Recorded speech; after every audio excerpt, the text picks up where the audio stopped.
140 characters from President no longer speaks his policies or in his tweeting. Hashtags anti-tweets at the follow Fridays.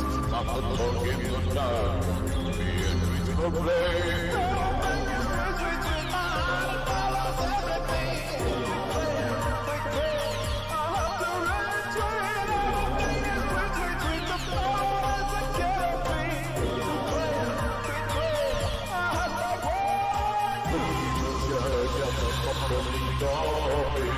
Some famous people died, but really they're not even sick. Us fingers still stand when the young with their love left. Love who tweeted this is me.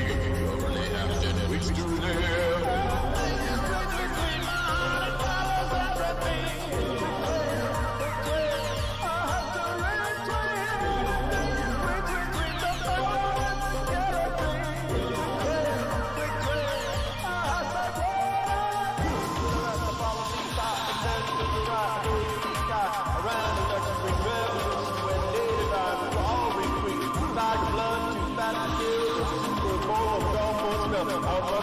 But I'm proud to say I'm on everything going. Hashtag flag.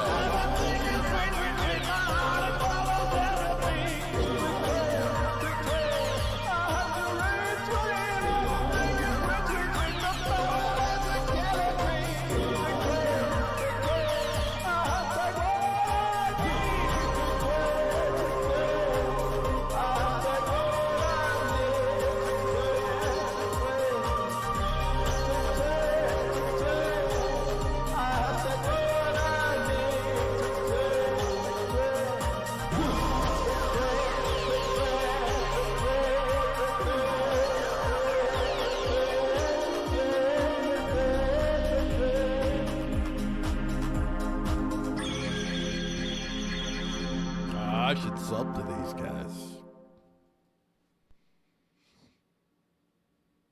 What? That's what comes on after that? I don't want that. I'm just warming up stuff. So, playing music. This is me. I'm Frogs Are Alive. You can probably tell from... You can probably tell from the last song's lyrics that song was written a while ago, back when Twitter only had 140 characters. Yeah, 140 characters. Yeah, I think I wrote that back in 2012, maybe something like that. I think that sounds about right. That was a long time ago. I don't have the voice synced up right for it because well, it's a long story, but I'm gonna redo that song. I have the musical track by itself, so eventually I'll redo that song. I'm probably got to rewrite the lyrics for it though.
Well, I think I'm about ready.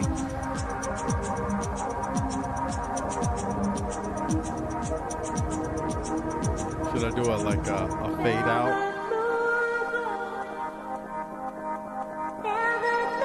I gotta get more of my music loaded up on here.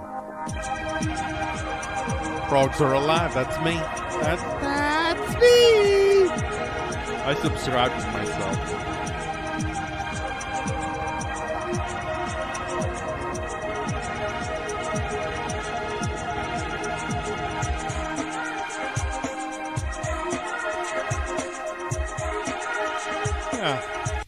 All right.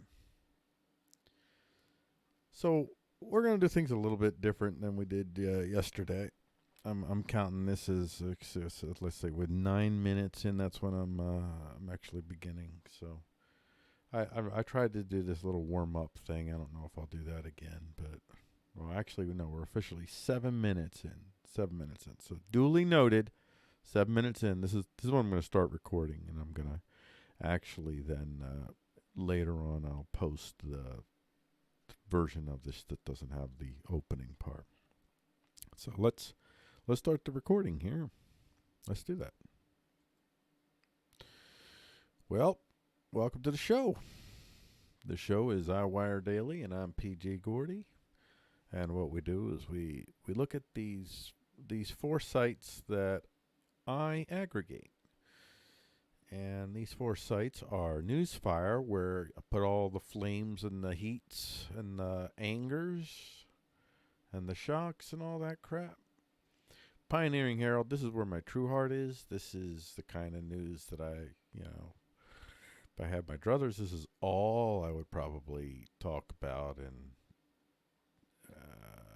expand on the stuff that's talked about here. But I would have a very tiny audience, so I talk about all these other things just to reach more of y'all folks. I mean, so far the show's a raving success. We have, I think at one point we had 2 actual viewers at the same time. This is only the 3rd show, and yeah, and this is Election Gazette. This is all the election links, one place, whether it's left, right, or anything like that. It's all there. This is a neutral site. It doesn't have any kind of political agenda. It's just sharing all the election news links. News Alite is where you get a little break and you a little bit of stories that generally won't kill you or cause you harm, and other than psychological harm because of your vested interest in celebrities and stuff. But there's weird stories, weird science stories, celebrity stories, sports stories, just, yeah. So what I had been doing is I've been working through each site going down. So what I'm going to do this time is I'm actually going to go through, like, there's sections here. So I'm going to go through a section here, then I'll go here. So I'll mix them up so that, yeah, we'll see how that goes. So now we begin. We'll start with Newsfire Gazette for Friday, November 1st, 2019. And these are the stories in this Gazette, the lead. This first story here, Trump impeachment effort passes first test in split U.S. Congress. And this is from Reuters. A deeply divided U.S. House of Representatives took a major step in the effort to impeach President Donald Trump on Thursday when lawmakers approved rules for the next stages, which are insane rules, and I don't want to read any more of that. So, I mean, the final vote is 232 to 196, and it was, I think, right along party lines, and there was 2 Democrats that voted against, and everybody's targeting the amount of Democrats that they have to target, specifically the ones that are from Trump districts. So that is, where a Trump district, I mean a district there where Trump won. They won in 2018, but Trump won in that district in 2016. So that's what's going on there. That's a whole kabuki theater kind of mix going on there, and it's something I'm very, very concerned about. But I'm not really I'm not really caring so much. Well, I care. I don't want to come off sounding like totally cocky and indifferent and cold to Mr. Donny Boy, but Donny Boy is not the focus of my concern. My concern is for the American state, because I view what's going on as nothing short of a coup by the Democratic Party, because the Democratic Party has gone completely insane. And I've been trying to convince my Democrat friends that the Democrat Party is far more of a threat to you than Donald Trump is. I mean, on the main, if you are a quote-unquote illegal immigrant, which I personally hate that term, but Donald is definitely more of a threat to you. So that group, outside of that group, on the main, and I would say also to that group, and either way, it doesn't, the best scenario actually is honestly, for me, that I see, the best scenario is if maybe this first go round, the Republican libertarian faction takes over, but they are not totally, like, they still have some factional divisions of power within the Republican Party, so no one's able to fully do what they would really want to do. I think that's the best scenario coming in 2020. And then thereafter, it would be nice if maybe the Democrats actually threw the children out of their party. Because children, see, the thing about children is this: when children are children in playpens, when they're children in preschools or with crayons, their temper tantrums, they just generally hurt the things immediately around them, and mostly end up more often than not hurting themselves.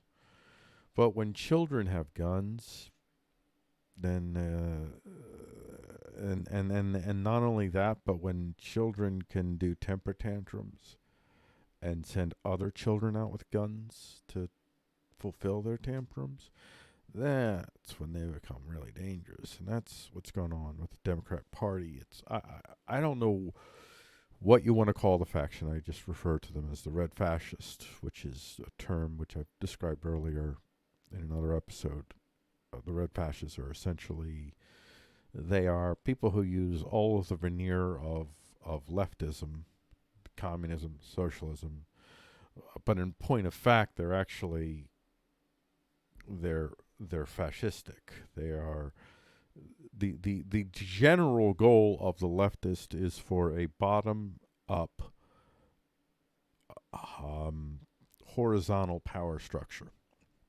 So they some of them believe you can have no hierarchies. Some of them have some degrees of allowances for hierarchies, but generally speaking, hierarchies are not very favored. Now, the SJWs will tell you about this too. They'll claim that, and many SJWs, and even early on, much more early on, not so much now, but they would tell you, they're anti-hierarchical in nature, but they're not. They're very authoritarian, and they end up building state systems that are extremely top-down and extremely authoritarian.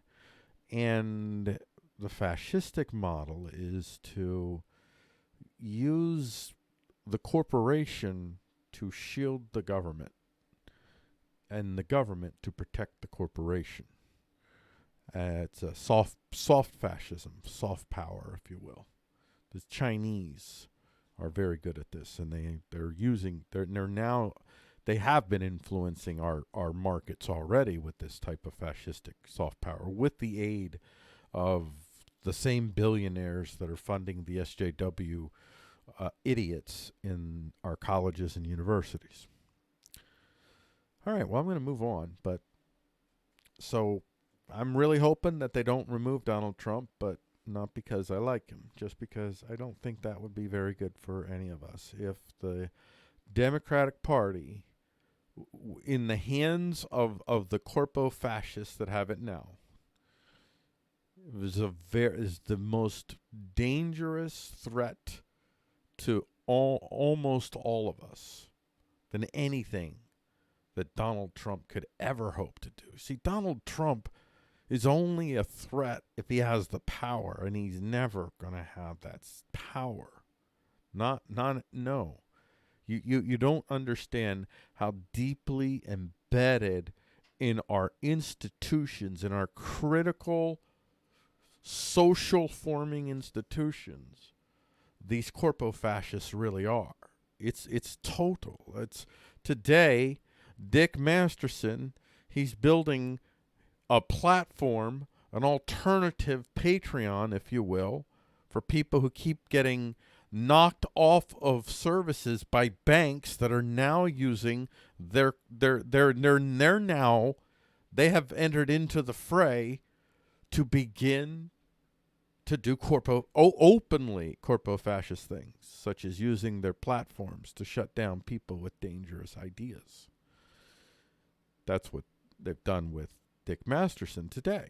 So he woke up to find that Chase Bank had shut him down, and well, I'm not going to get into all that, but now he's clamoring to get a new merchant account.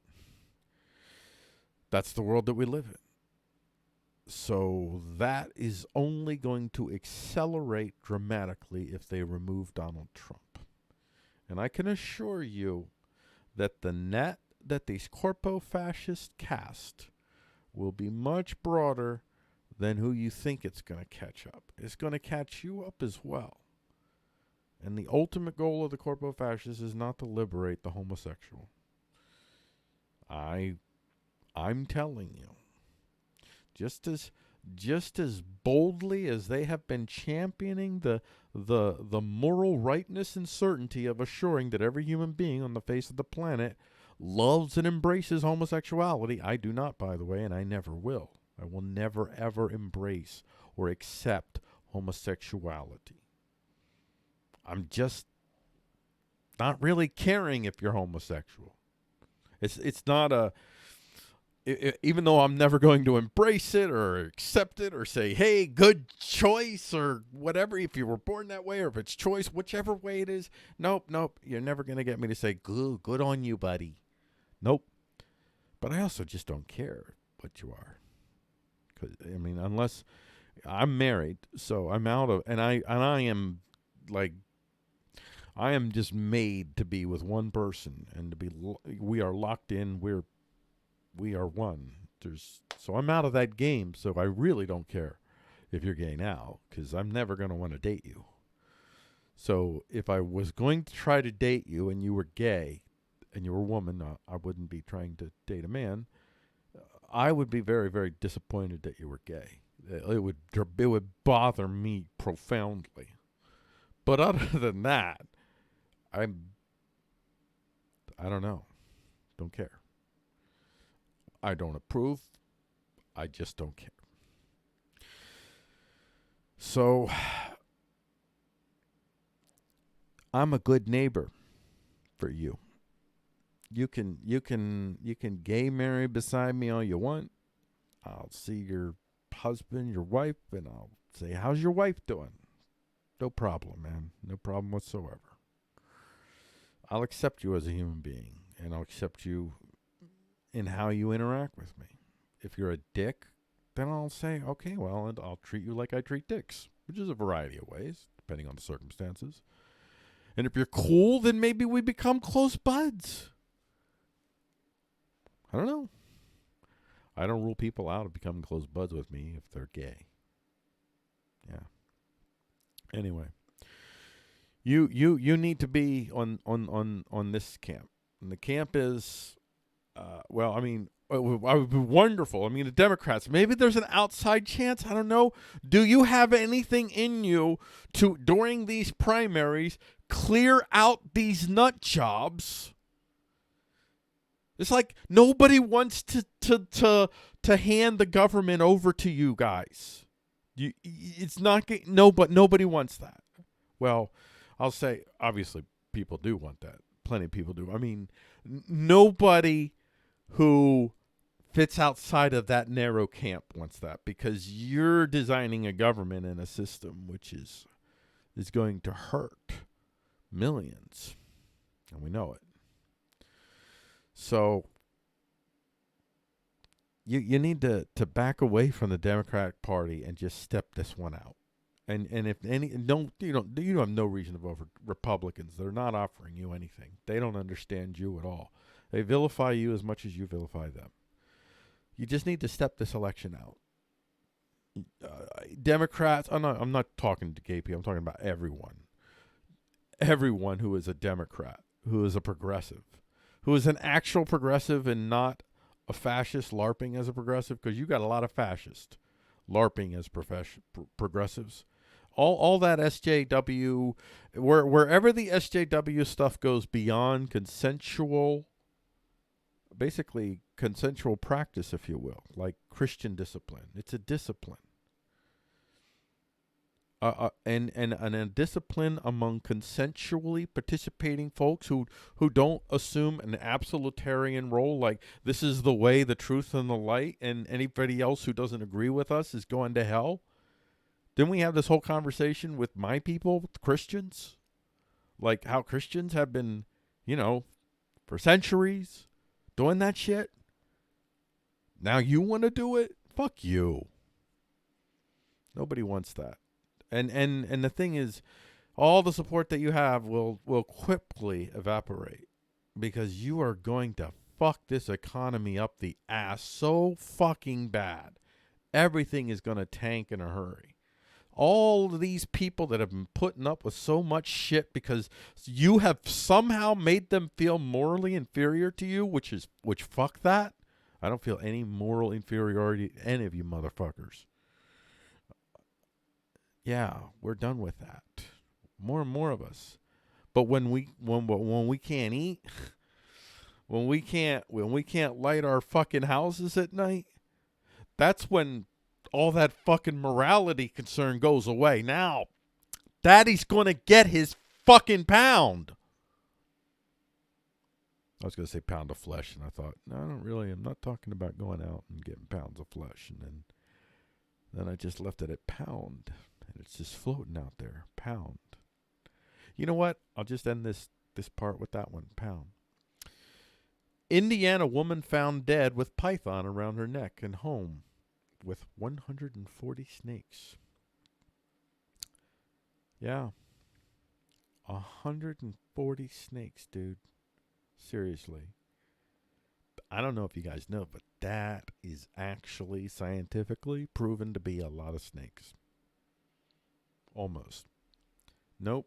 Hold on. I forgot to carry the 3 and right. Okay, yep. It is scientifically a lot.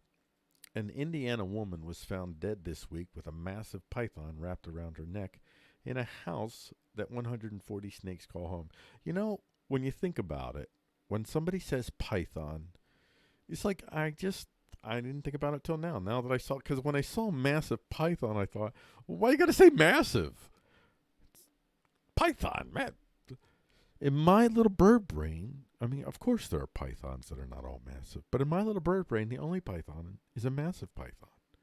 It's, you know what it is? It's a STFA python. Which is massive, which is stay the fuck away python. Yeah. I ain't getting near that. I mean, I'm not like, I don't have a snake phobia, but yeah, I see people putting that python around their neck. It's like, no, I'm not doing that. I'm not doing that.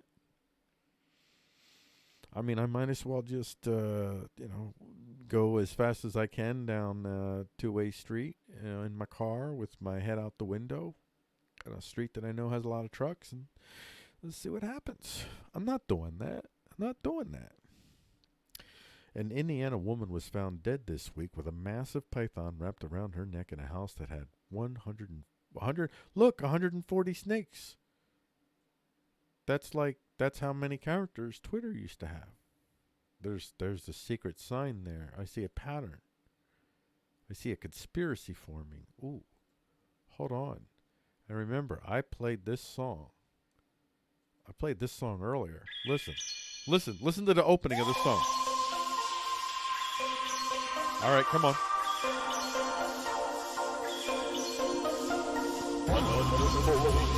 There you go.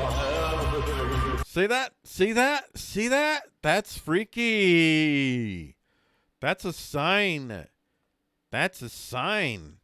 Wow. You know, I didn't really ever used to believe in coincidence before, but now I believe in coincidence. It's actually true. I thought it was spiritual mumbo jumbo. County Sheriff Don Munson. Not only did Munson, I skipped a line. Laura Hurst, 36, was found dead in, I don't mean to say it. Boy, you don't want to say that lightly. Jeez, I'm a terrible newsreader. Laura Hurst, 36, was found dead in Oxford, Indiana on Wednesday by Benton County Sheriff Don Munson. Wow. Wow, that's a TV show. That is Benton County. That's the name of the show, Benton County, featuring Sheriff Don Munson. Howdy, folks. Welcome to Benton County. In Benton County, we don't have pythons. Pythons have us. There you go. It was a Yakov Smirnoff reference, but you probably don't get it.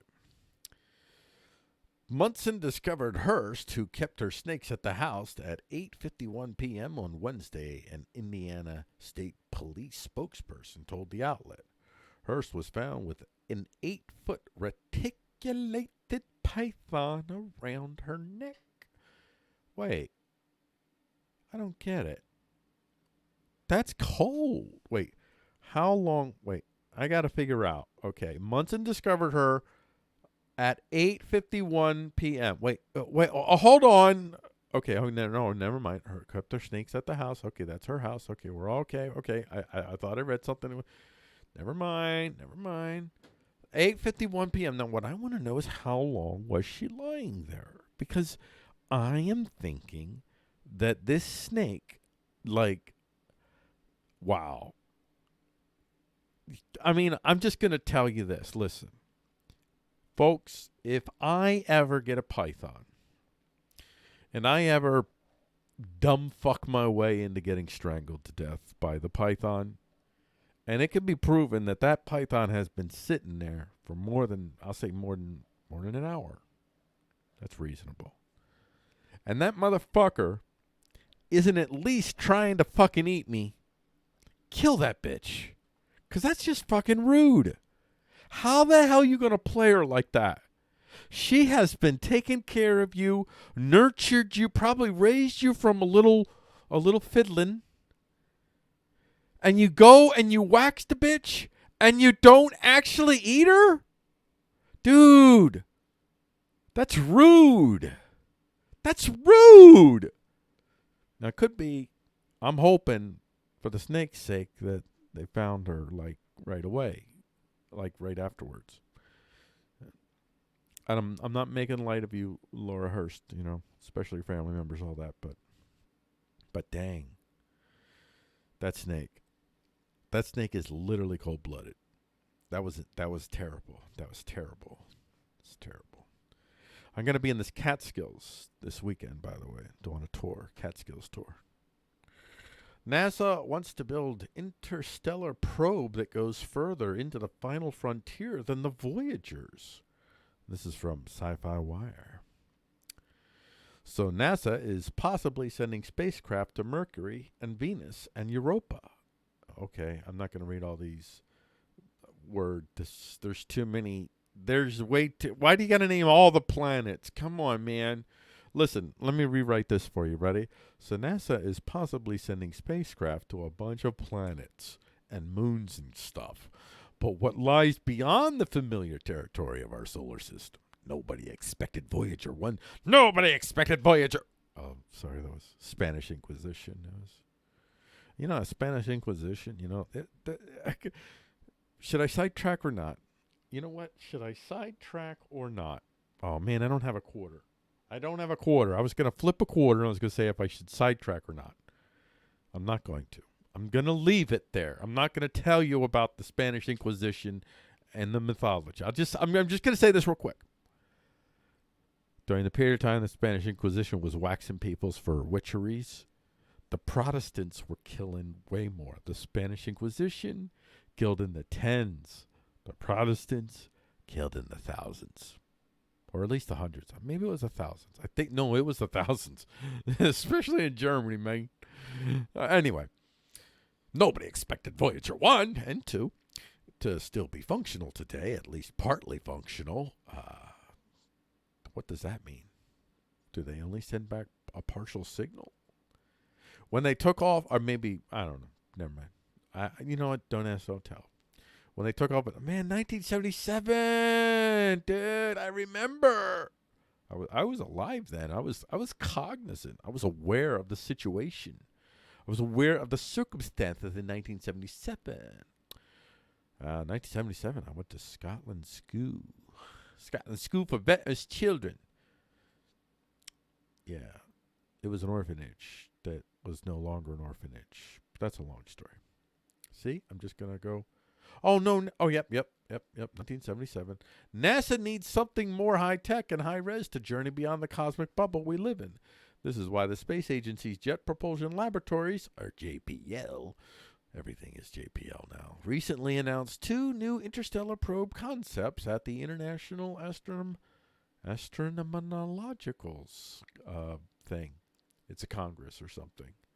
Both of which could shoot beyond the bubble in a little more than a decade. Think of them as neo-voyagers. Voyager wants to merge. Right? Voyager wants to merge with the creator. We all want to merge. We either want to merge with the creator or we want to be the creator. We're going to look at some stories from Pioneering Herald. See how we're doing this now? We're going to mix stuff up. Termites cannibalize their co-workers for the good of the colony. This is from Discover magazine. And this is just a good old nature story. Just a lovely little, little Aesop's fable here for you folks. Ready? So let's just gather on around, kids. Get the kids. Gather them around. Hello, kids. We're going to tell you a little bit about nature. When they introduced dead termites, workers and soldiers would first inspect the corpses with their antennas. This species is blind. Oh, man. Dude. Now I feel bad. I was going to be ripping on these guys, but I didn't realize they were handicapped. Holy crap. What am I going to do? You know what? I'm going to soldier ahead. When the corpse was a dead co-worker from the same colony, determined likely through specific chemical cues, shared... What the fuck did I just read? Determined likely through specific chemical cues shared in the colony, the termites apparently consumed their grief, cannibalizing their old colleagues. You know what? See? They're decent. They're blind and they're still decent. Not that well, I mean, blind people are not the same as blind termites, so I don't want you to think I'm stigmatizing blind people. I wouldn't do that. Although Mr. Magoo is fucking awesome, and you leave him the fuck alone. Anyway, the snake. I'm just saying. Termites do it. Why can't you? It's just cold. It's just cold. Since the termite's digestive system can dispose of the corpse before it has a chance to serve as a host for harmful microorganisms, the cannibalism may be hygienic. So, wow. Death eaters. Little death eaters. It's kind of poetic. Kind of creepy, kind of poetic. I like it. I'm suddenly liking these. Wait, come on. You can't like these termites. They're blind. No. Dead thing. That's a little bit. Eating the dead is difficult for me to swallow. Again, I'm going to be in the Catskills this weekend. I got a lot of Catskills jokes. I've been working a routine up, so you're going to hear a lot of that. The corpse represents a risk. If you eliminate the corpse, the risk is gone, Sylvia said. Pragmatically, she said, eating your coworker is also a relatively easy way to recycle vital nutrients. Who is this person? Wait, I missed it. I got to go find out who Sylvia is. I'm going to the original story. I'm sorry. Who are you? Oh, look, it's green. It's like green. It's like the website. It's like it took on the website's color. That's weird. That's not supposed to happen, man. I don't think I've ever seen this happen before. I'm a little freaked out. You know what? That makes me remember. Remember how this thing opened up? What was it? Wait, hold on. Oh, okay, here we go. Here we go. I got to remind myself. There it is. We need Anchor Bear to make what the grab. the? Oh my gosh! Yeah, pour some gravy Holy crap! Not him! Oh gosh! How the heck does the Tweet song by Frogs Are Alive lead to Owen Benjamin? Are you kidding? Oh my gosh! And wait, no, never mind. He wasn't on live. That would have been. Oh gosh, I hit the forward button here, I guess, or somewhere. But wow, an unintentional Owen Benjamin sighting. I'm not even going to go down that rabbit hole. Listen, if you want to learn about Owen Benjamin, I'm going to recommend Revenge of the Sis. Go check those dudes out. Those dudes have all the stuff you need on Owen Benjamin. He's truly he's going dark. He's going dark, mostly against himself, really. I mean, he's really mostly hurting himself more than anyone else. So, I mean, that's, although he is hurting other people, don't get me wrong. He's doing some nasty things, but I don't know what happened there. Why didn't you go open? There must be something wrong here. Come on. Come on there. And get that thing going on. That was weird. Y'all saw that, right? So I actually documented that this thing happened. And now it won't go on here, so I'm not sure what's going on with you. But all right, looks like we're not going to get to this article. We're not going to ever find out about this human being. This is not good. This is not. Let's try one more thing. Let's see if it's possible. I know this is silly, but sometimes weird things could click off of you.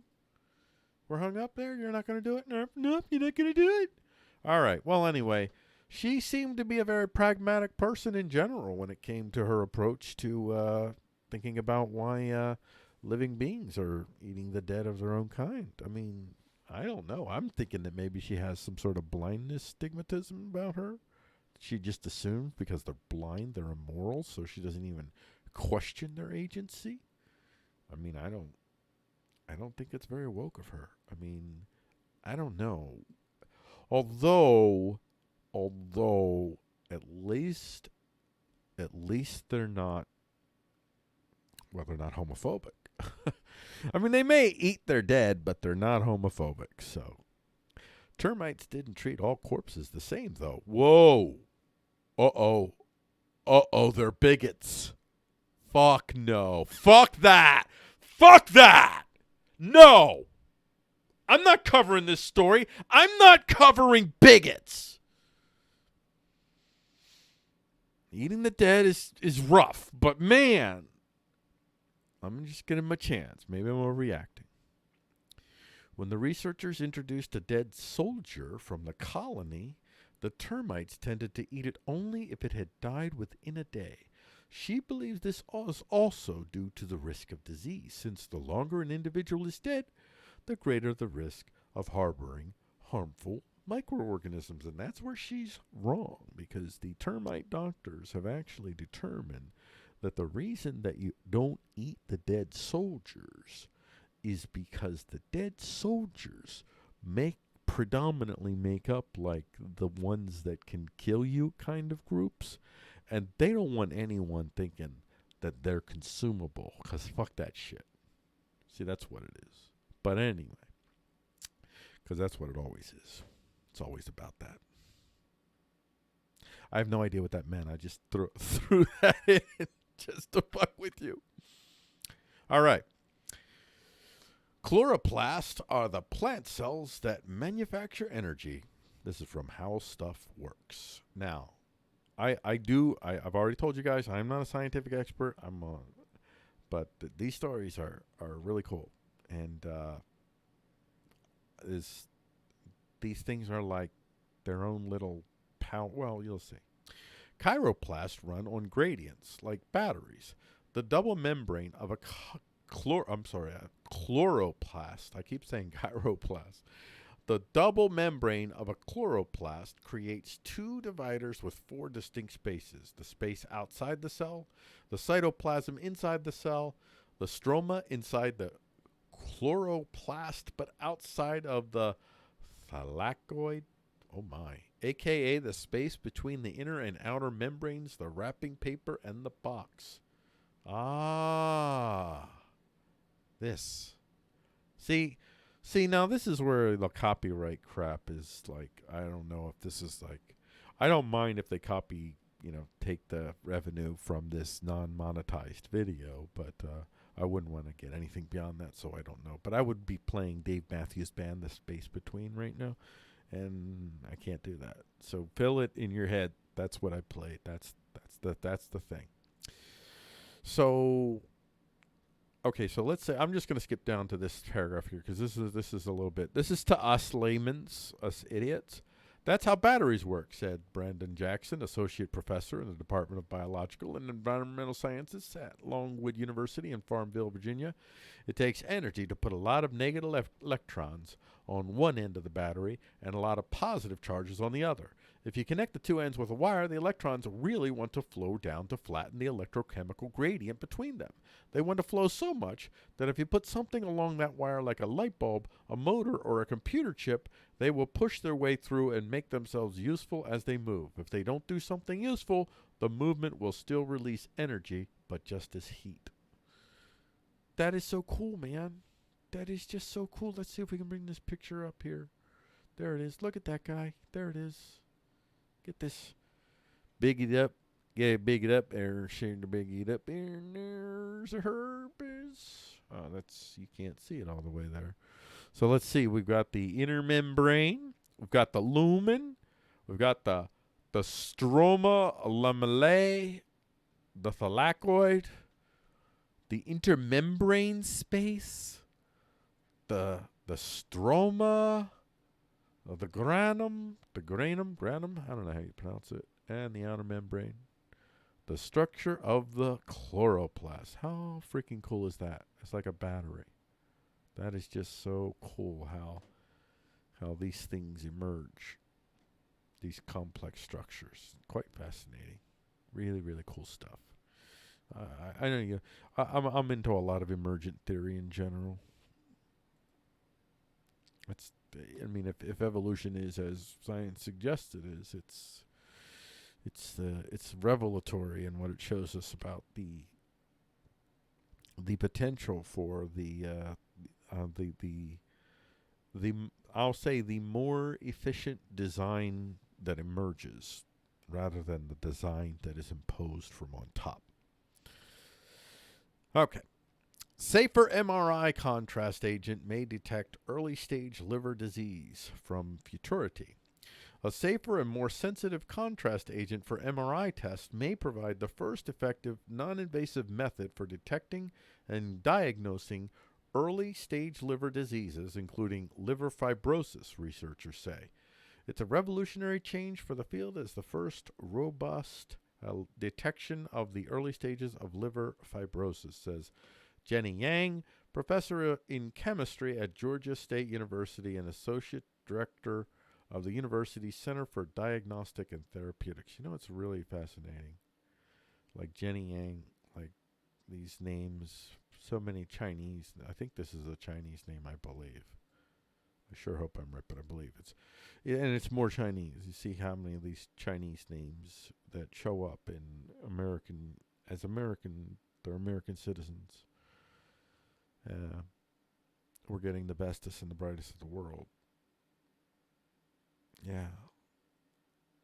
The world that these corpo state fascists have envisioned, that's on the brink of possibly happening. Yeah, that world is not going to see the bestest and brightest of the world continue to come to this land, because this land will no longer have the unique opportunity that it has. We get the bestest and the brightest of the world because I'll tell you why. It's because we have aircraft carriers and we have the ideational power of the Bill of Rights. Those are the two key things that we have. Now, obviously, the whole military is vital, but it really comes down to that is the aircraft carriers where the fundamental power of America lies. It's its fundamental advantage over the rest of the world. And it is the aircraft carrier that allows your Amazon products to show up on time. It's all connected to the aircraft carriers. Yeah. Anyway. So, if we lose those things, well, if we lose the Bill of Rights, eventually we'll lose the aircraft carriers pretty quickly too. But if we lose the Bill of Rights, then the people that come here have no reason to come here. It's because of the Bill of Rights that individuals have a hope of developing a voice of their own. And that is not available to anywhere else in the world, anywhere near what it is in America for the aggregate. And we're on the brink of seeing all that come to an end. All because they're trying to convince you that there's some sort of white supremacist Nazi scare going on in the world, in America. And it's a lie. It doesn't exist. It's a myth. You're being played. And you're going to be hurt as much as we are. We're all going to be hurt together. We all need each other. Like, we don't want you to go away. We don't want you to die. We need you. And you need us. And you need the Bill of Rights. And you need the carriers. You do. Get off your fucking moralistic high horse and come to terms with that reality of power as fast as you possibly can. Because if you don't do it soon, we're fucked. And y'all need to clear out that Democratic Party as fast as you can. Fast. Get rid of AOC. Get rid of the squad. Get rid of Pelosi. Get rid of Hillary. Get rid of all of these fucking insane people. Make the Democrat Party the party of unions again. It's not the party of unions anymore. It's the party of Silicon Valley and Wall Street. And Silicon Valley and Wall Street have suddenly decided, let's just go full fascist. And that's what they've done. And they're going to use you as shields. And they're going to use their leftist language. And the right, they're going around saying, it's the socialist. It's cultural Marxism. Listen, I love Revenge of the Sis, but if you guys say cultural Marxism one more time, that to me is as cringy as people still saying libtard. Stop that shit.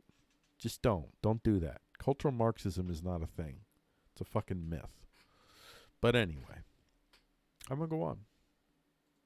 This is what I do. This is why it takes so long, but I don't care.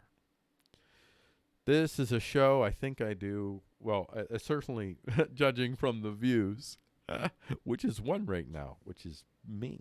Nobody's watching this literally right now. So I'm literally doing this more for me than for anyone else. It's like a diary that I'm doing. And then maybe if I'll look back and I'll be able to see, like, maybe at the very least, if this thing goes bad, I can show this. If when we get out of it, I can show this to people and say, hey, I tried to warn you. I did my part. I'm sorry, daughter. I didn't let you down. I did everything I could to stop it. Well, not everything. I could probably do more than this. I do more than this, but that's neither here nor there. I do make money. Not doing this. I'm not going to try to make money. Well, I won't mind if I end up making money off this, but this is not my goal. My goal here is to just share through the news what's coming. Try to get as many people as I can to possibly leave these people, the Republicans and the Democrats. Election Gazette, Friday, November 1st, 2019. Our little top story here is our election leads here. Our lawmaker reveals what his GOP colleagues are saying behind closed doors. Now this is something. This is from CNN, and basically this is not an article. It's just a link to a video. So following a full House vote to formalize the impeachment process, Representative Tom Malinowski explains what he has been hearing from Republican colleagues and how that will play into the impeachment proceeding moving forward. Now, first off, he's a fucking Democrat, and he is part of the fucking group. He voted for this impeachment process thingy, so he's a fucking Nazi. I mean, not literal. I bet everybody's Nazis, so he's a fucking Nazi. So fuck him. I don't believe anything this fucking guttermouth says, but interested in what he says just because. Let's see. I'm not going to click on their thing because they have commercial on there, and I'm not playing their 15-second whatever commercial just to watch their freaking video. Wait, did I copy that? Did I copy that? Come on. Come on, come on. Wow, what song is that? Come on, get to it. I don't remember. Let's see. Representative Tom CNN impeachment. CNN is basically impeachment all day, all night, every single fucking minute of the day. Okay, it doesn't have it on here. Whatever. Well, I'm not going to go down that road, and I will not listen to this fucking video, because if I do, I will probably have to throw my monitor out a fucking window. And I do this show in the basement, so that could be a problem. We're not going to do that. We're going to stay away from that. Stay away from that. Stay away from that. You know, just stay away from that. You know, when if you got a sex addiction, you don't go to a booby bar. I didn't say titty, by the way, not because I was censoring myself, because I really don't like that word. Just a personal thing. I don't like it. I don't know why. Who knows why? I mean, there's a reason. I just don't really care to know what it is. Georgia Supreme Court upholds election despite alleged missing votes. New York Daily News. The Georgia Supreme Court ruled Thursday that there wasn't enough evidence to further dispute last year's election for lieutenant governor, which had inexplicably low voter totals. An election can't be overturned based solely on unusual vote counts in the lieutenant governor's race. Okay. Is there a run-in sentence here? Like, an election can't be overturned based solely on unusual vote counts in the lieutenant governor's race, tens of thousands fewer than in every other statewide election. Wow. Okay, first off, there should be a comma here. Who wrote this article? This is terrible. This is a terrible, terrible. If I wrote this, like, honestly, I mean, we all have done it. We've written an ugly sentence like this. This is a horrible sentence, folks. Listen, if you want to get in the news business, well, this person's in the news business, so maybe I shouldn't say this, but listen, in general, this person must be a nephew and niece or something. Maybe they just had a bad day, you know, because I get migraines and they kind of mess my head up. So maybe they had a bad day. Maybe they didn't drink their coffee that day and they wrote this. But don't do this. This is horrible. This is horrible. Who is this person? I have to know who you are. Sorry, buddy. It's Mark Niles. Okay. And he's writing from the Atlanta Journal-Constitution. Mark, what are you doing here, buddy? How did you write? You hurt my head with that sentence. It bothers me so much. Well, let's see. Mark Nyson. There he is. Oh my gosh, he's an old head. He should know better. Dude, you're like, I'm going to assume you're my age. I'm 51. Dude, you know better than that. You're a seasoned veteran, right? All right. I'm going to let you go. It's all right. It's all right, buddy. Nothing but love for you, man. Nothing but love. I'm sorry about that, folks. I get triggered by things like that, and I shouldn't. It shouldn't bother me. The plaintiffs in the case alleged there was about. Okay. The plaintiffs in the case alleged there were about 127,000 fewer votes than expected compared with previous elections, a larger disparity than the 123,000 vote margin of victory for Republican. That's why this went forward, because this looks stupid. I was actually thinking that Republicans did this, because why are Republicans doing this? They don't usually do this, do they? They do other wicked stuff, but this usually isn't their thing. Okay, it was the Democrats. I get it. It's so stupid. It's like you. And then the headline. Listen to this. Georgia Supreme Court upholds election despite alleged missing votes. That's a horrible headline. Okay, dingus. Now you really do bother me. Now it's more than just a badly written sentence. Dormonzi. Can I call him Dormonzi? I don't even know what Dormonzi is. I just see what I do sometimes. I'll make up a word because, well, the word that I have in my head is I don't want to say that. That's too mean. It's I'm really mad at him, but not as mad as the words that might come in my head. So then I'm saying, Dormonzi. I'm looking, he's a good guy. He's a family guy with his kids. I mean, come on, dude. Come on, Mark, buddy. Listen, I want to know why you did this. Why did you write such a shitty fucking headline? I don't get it. Now, why New York Daily News did you pick it up? Why the heck did you pick I thought New York Daily News was conservative. This is Mark, buddy.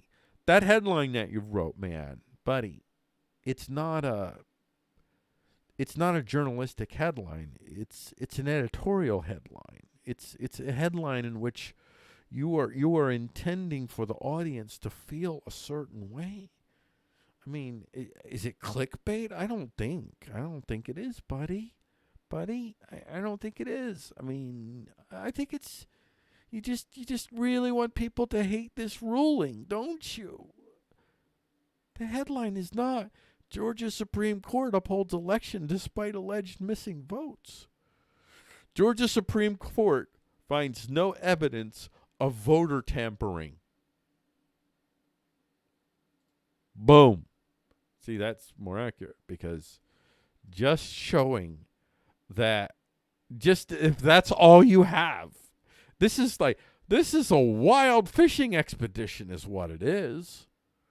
And it would cost your state, I don't know, millions of dollars, hundreds, I don't know how much, probably millions, probably $1 or $2 million at least. A fishing expedition, but this is what the Democrats do. Because the reason the Republicans don't do this, and I mean, well, they do it, they just don't do it so openly and overtly. They would never do it, I won't say never, but hardly ever would they do it openly and overtly. Not because they're nice guys, but because this system, this loosely speaking Democratic Republican system of ours, it's a convenient vehicle of power that works for them. In a lot of ways. I'm not going to go all the reasons why. But fundamentally, they want to preserve this system.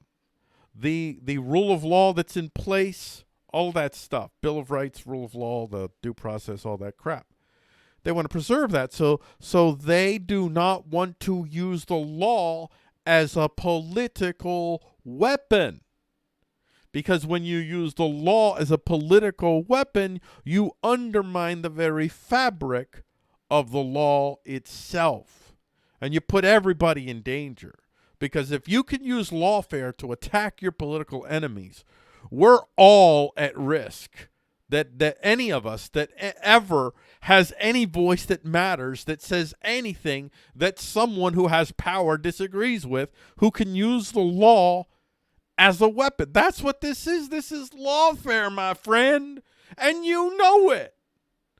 And the Democrats do it not because they're more wicked than the Republicans, but because this vehicle of power has long been a check on them being able to fully implement everything that they want to do. And they believe that the only way that they can do what they want to do is to reboot, scrap, remove.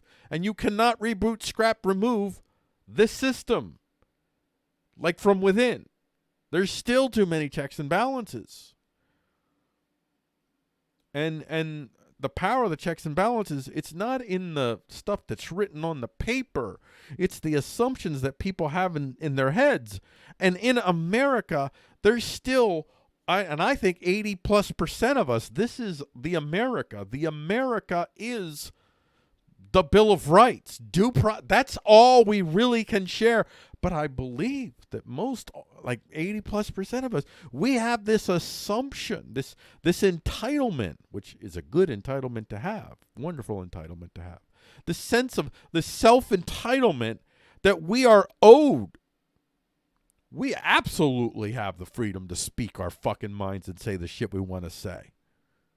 We absolutely have a right to defend ourselves from all enemies, foreign and domestic. We have an assumption to always mistrust government. We don't hate government, but we mistrust government. We are not skeptical of everything government says. We're not constantly looking to undermine and destroy government or question if government shows us the sun is rising in the east, we're going to say, you're right. We're not fucking Alex Jones. But we have this protester built into us. That's America. And this lawfare shit undermines all of that. And you know who benefits from the lawfare tactic? The ones who can afford the big bad fucking lawyers. Mark! You are working for the billionaires, you fucking idiot! You nub! You're working for the goddamn fucking billionaires! Sorry about that. Lord forgive me. Took the Lord's name in vain. Didn't mean to do that.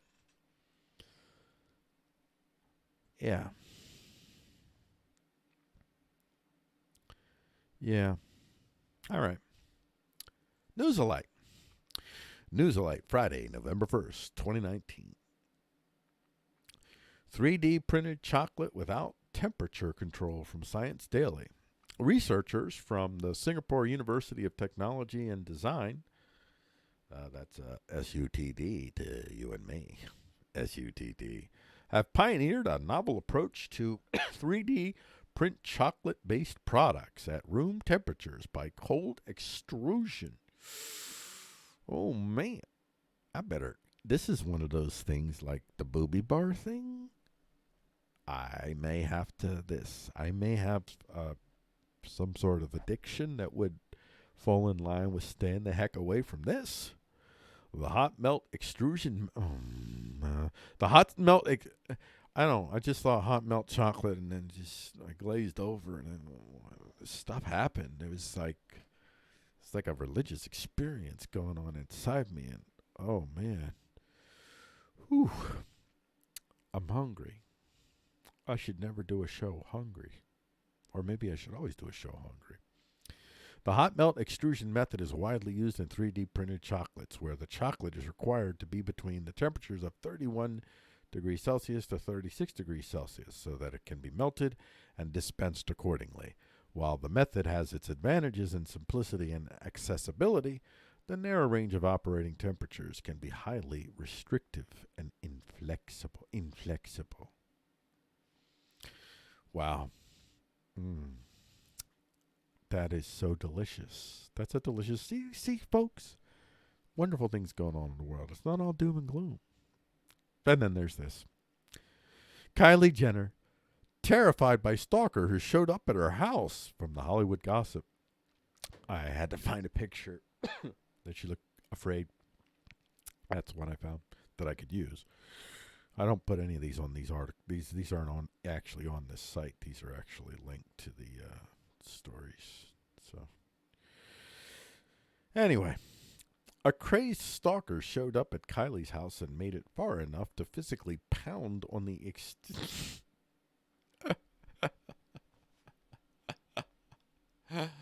oh. I should have just stopped at physically pound. A crazed stalker showed up at Kylie's house and made it far enough to physically pound. Wow. I don't know how you chose to write that sentence, but beauty, eh? Beauty, eh?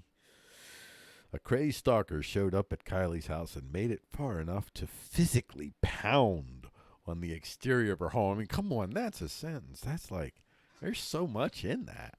I mean, she's fine, so that's why I'm making light of this, but the aggressive trespasser reportedly has Kylie in fear for her safety and that of her 21-month-old daughter. Oh, okay, then I read that sentence. Okay, Paul,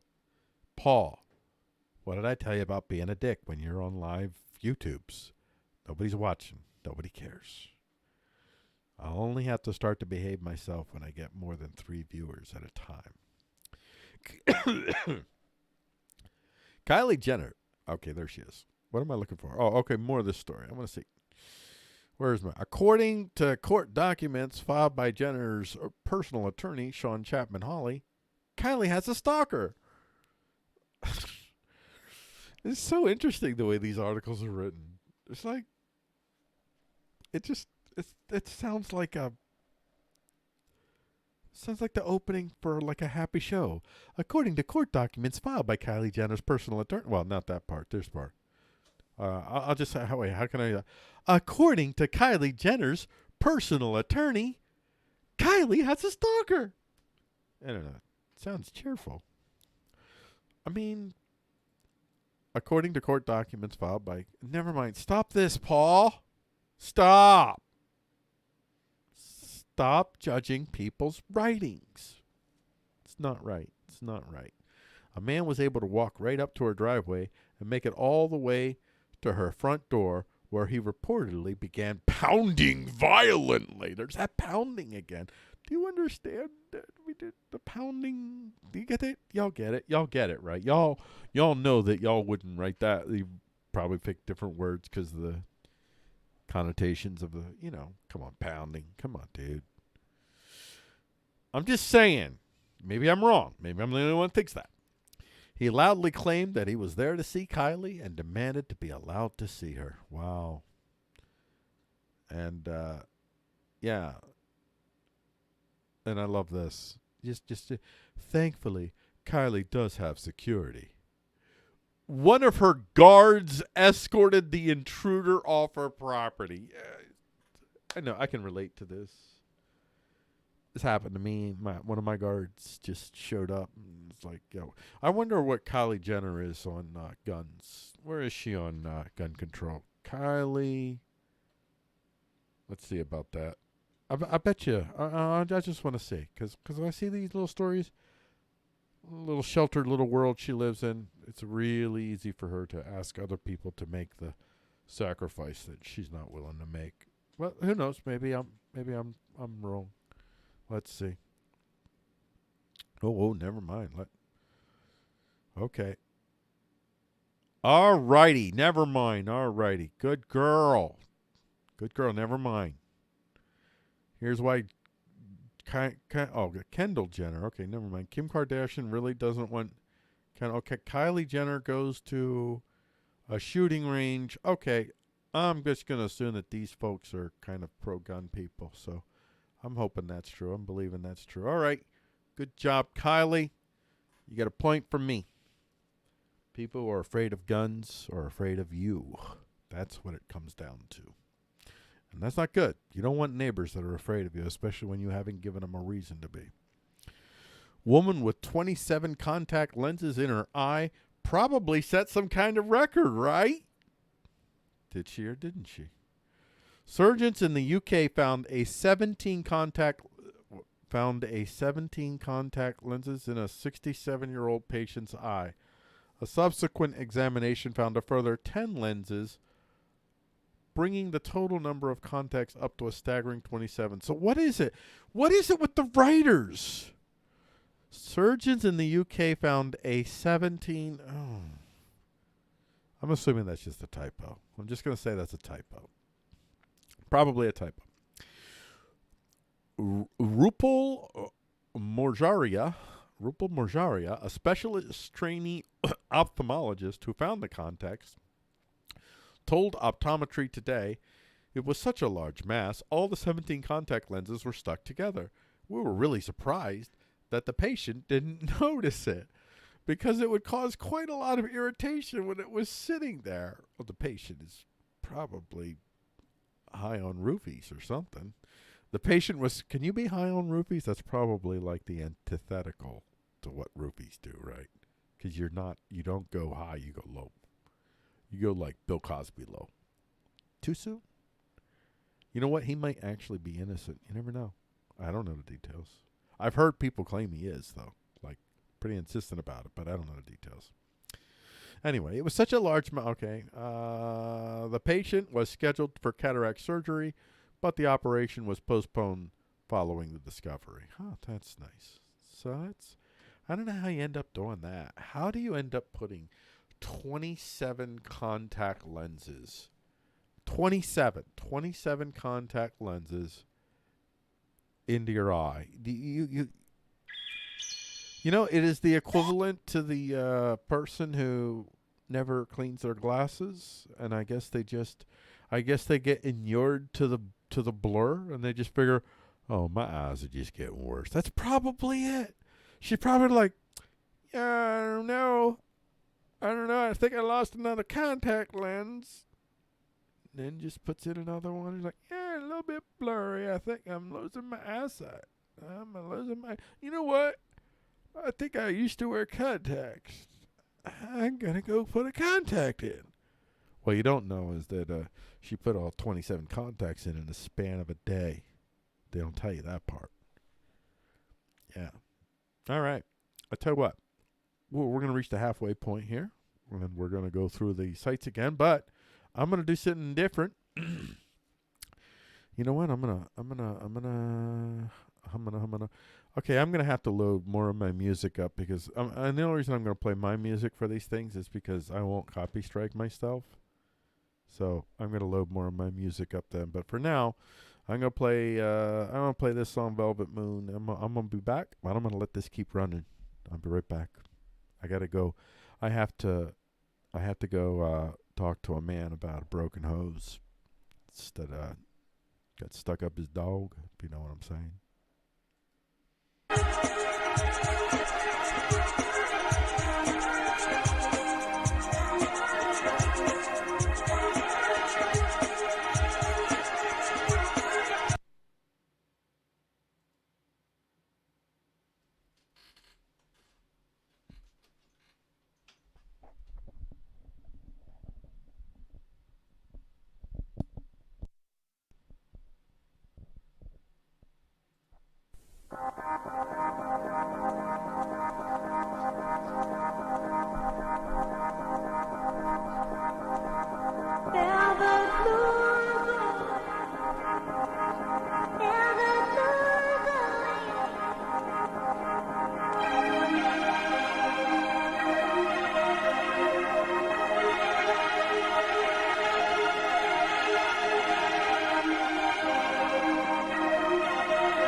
All right, we're going.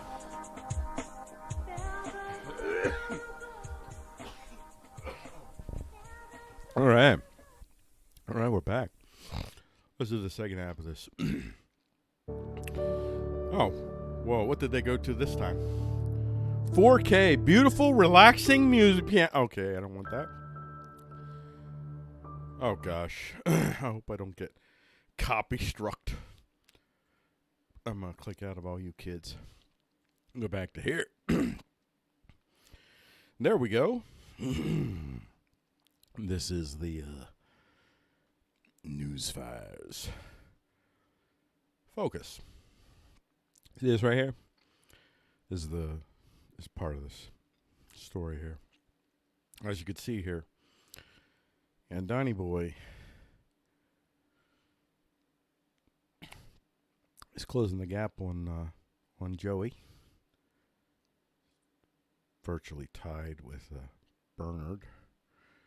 Again, that's improvements. This is one poll. So this red state is obviously a conservative site. So that would be certainly a poll that they would like. In their headline, as impeachment looms, Donald Trump's surges in major polls. And that's really what it's going to come down to. None of the facts really matter when it comes to what's going on in the halls of Congress. These people are not agents of fact on any sides. Well, the Republicans, they probably have more facts on their side in this particular instance. Maybe. Who knows? But none of that matters because none of this is real. This isn't really... Donald Trump hasn't done anything that anyone hasn't done. Any president hasn't done. He just has an incredible level of scrutiny on everything that he does and a lot of spies. Our government is... And it's been in this condition before, but for right now, what you call the deep state. There's no deep state. QAnon can go fuck off. There is no fucking deep state. It's just factions of individuals who are aligned with. There's always been factionalism in government. There's factionalism in everything. There's factionalism on the Philadelphia Eagles football team. Like within that locker room, there are factions. I say that as an Eagles fan, so I know a little bit more about that team because that's my team and I follow more. I don't know what's going on. I'm suddenly getting a sinus thing, which is not good when you're doing a show, but whatever. Well, not whatever. I'm probably going to have to defenestrate myself when the show is over. And I already told you that I do it from a basement, so that could be a problem. So it's going to really come down to the polls, and everybody will try to create the polls that they want, and who can create the best polls, basically, the most believable, plausible polls. So there's still a degree of authentic aggregate opinion at play. But generally, I think the Democrats need to see the Republicans who would actually go with this, heaven forfend, if the Republicans actually put this man away, and they didn't see 65% or more strong support for removal, if they didn't see that, and they did this would be, then you would know for sure the Republicans they've always been controlled opposition as far as I've been led to believe and still believe. But they do have factions within them that aren't in on the game, just as the Democrats do. The Democrats do have factions within them, but you see the power of the corpo fascists in that only 2 Democrats were sane enough to not go along with this. I mean, I don't know how many Democrats actually really believe this was the right thing to do. I think many Democrats are just trying to preserve their careers. And I don't mean, like, at the polls. I think they can figure they can get by, especially Democrats in more secure districts. They're securing their careers, because if the corpo fascists within that party are not happy with you, you don't exist. So, yeah. That's what's going on there. Here's some top stories here from Newsfire. North Korea says it test-fired a new multiple rocket launcher. By the way, you're not hearing anything about this, right? This every time they ever do this, North Korea is about ready to bomb the United States West Coast. And the East Coast, well, actually, Republicans are like, not seeing the problem. I don't think they're doing us all a favor. Well, anyway, what they're saying is that they confirmed Friday that they concluded their third test firing of a new super large multiple rocket launcher that it says, did they say that? Super large. Multiple rocket launcher that it says expands its ability to destroy enemy targets in surprise attacks. This is the Washington Times. I don't know. I hate these sentences. I don't like the way people write. Ugh. I just don't like the way that sentence is written either. North Korea confirms Friday it conducted its third test firing of a new super large multiple rocket launcher that it says did they say that? Literally just super large? That sounds so comic. That sounds like, what's it, Dr. Evil? $1 million or whatever. I don't know. I can't do that guy. $1 million. Yeah. It sounds like that's stupid. This is like a LARPing thing. This is like, what was the name of the movie? By the Trey Parker Stone dudes, the South Park dudes, that America thing where American Patrol, whatever, man, I can't remember what it was called, but Kim Jong-un is this cartoon buffoon, or no, that was Kim Jong-il, right? Before Il got ill and then died, ironically. Ooh, coincidence. Wow. Holy crap, coincidence again. Anyway. Did they really write that? But a multiple rocket launcher that it says expands its ability to destroy enemy targets in surprise attack. Well, that's just such a. Is that what it really said? It didn't say that it expands its ability to effectively locate and I don't know. It just seems like there should be more wording there. It just. Again, this is like, it just seems cartoony. Why does it seem cartoony to me, folks? Tell me I'm crazy. Wait, no. Don't do that. I want you to agree with me that I'm not crazy. So please agree with me. Otherwise, I don't know. The latest launches extended a months long. Wait, is that a real months long? I gotta see. I'm just not liking this writing.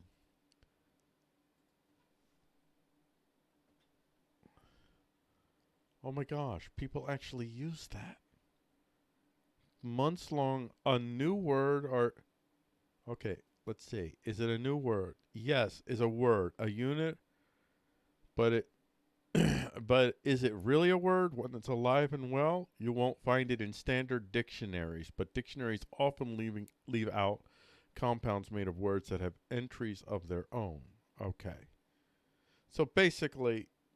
Okay, I'm just going to say it just seems real prim and prissy. That's just terrible. It's just, who is the person that's writing this? Got to be a youngin', right? I guess got to see. You know, I didn't even really expect that I would do these kinds of things, like looking at the writers and stuff, but I'm kind of enjoying that. Is it the Dickelstein in me? Okay, I get it. Never mind. This... was written by, so this is probably not written in English. That's what's going on. So that's why it's just weird and doesn't, okay, that makes sense. Now that makes sense. Now let's see who you are. Let's see who you are. Twitter.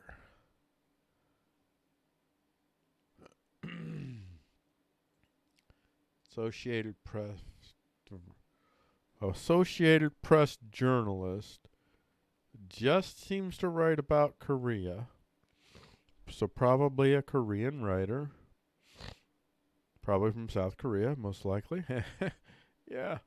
Probably a South Korean journalist. There you go. That's probably the deal. Well, that explains it. See, okay, I'm gonna give you a pass because that is, and that no issues there. I get it, no problem. All right, not out of woods yet, but winds driving California fires. Oh, okay. Not out of woods yet. I know what the problem is there. I know what the problem is. You see, people don't know how to use freaking commas. There's a comma that belongs there. That's okay. Darce was among the nearly 200,000 residents allowed to return home even as the fire. Oh, this is from Yahoo News. Darce was among the, well, actually, if it's Yahoo News, then it's also something else. Who are you? Oh, it's just AP. All right. Darce was among the nearly 200,000 residents allowed to return home even as the fires burned along with several other blazes in the state. They were the lucky ones. At least 140 homes had been destroyed in the Sonoma fire. The blaze was the largest to burn over a 3-week siege of vicious gusts that fanned fast-moving wildfires across California and led utility companies to cut power to millions to prevent winds from blowing branches into electric lines and igniting an inferno. The wind subsided in virtually all parts of the state Thursday, and forecasters anticipated at least a week of calm weather, though there was no rain in the forecast that would reduce the threat of fall fires. So, yeah. A lot of crap going on there, man. A lot of crap. And that I've talked about the company, the PSNG or whatever they are, and what they've been doing, cutting service to people for days on end, and people are ticked. Matter of fact, they're starting to literally shoot at some of the employees of this company because they're so ticked. And basically, there's a lot of stuff involved, but one of the things is that they've been given all kinds of money to actually do things like preventative things that would have lowered the risks that they had to shut the power for people off in the first place. And not only that, but they're not making a huge effort to not charge people for the period of time that they were not getting power, and legally they can charge them on days that they weren't getting power. They can still charge them for the full month. So there's a lot of crap going on there. A lot of crap going on there. Okay, we'll go on to Pioneering Newser, and we have the focus for them is, well, for them is me. I do all these 4 sites. These are the aggregates. Well, I've already described that, but these are all my news aggregate sites. I basically built these sites to do this show, but they serve multiple purposes, but essentially I built these sites to be able to do this show. Yeah, I did that. I'm not nuts or anything. Am I? Are you, Paul? Are you? You know, this story is kind of scary, but there's some hope here. This is the ACLU. They're part of it. They're part of the whole corpo-fascist crap. But, yeah, I'm glad to see them, for whatever reason, they've decided to throw in on this side. Because they seem less and less involved in actually standing for Bill of Rights issues. And they more and more, they're usually dealing with fighting more racisms and bigotries, because it's all about that. Because, you know, nothing else matters but racisms and bigotries. And you can be a pedophile, but you can't be a racist. It's better to be a pedophile in America right now than it is to be a racist. It's like that. That's kind of fucked up. I'm just going to say it. It's real fucked up. But anyway, for whatever reason, ACLU has decided to actually... I don't know if I want to sit and try and think about why it's in their particular interest to do this or not with their factions that I believe they're probably part of. But I'll just for now take it at face value and do the whole, well, you know, when when someone you don't like is right, then you should applaud them and encourage them to do more. No, it's bullshit, by the way. Don't ever do that. Your enemy is your enemy, man. And the ACLU is your enemy. The ACLU is ultimately not for the Bill of Rights. So whatever their fucking reason, it's not because they suddenly decided to actually be American, because they gave that hope up. I don't know when exactly, maybe 10 years ago, 5 years ago, probably not more than 5 years. At some point, they fundamentally shifted. American privacy and the civil rights of its citizens are being threatened by facial recognition software, and the government won't even share information on how it's being used, according to a new lawsuit filed Thursday. These technologies have the potential to enable undetectable... You know what? Actually, I'm just going to stop this for a second because I'm a dick.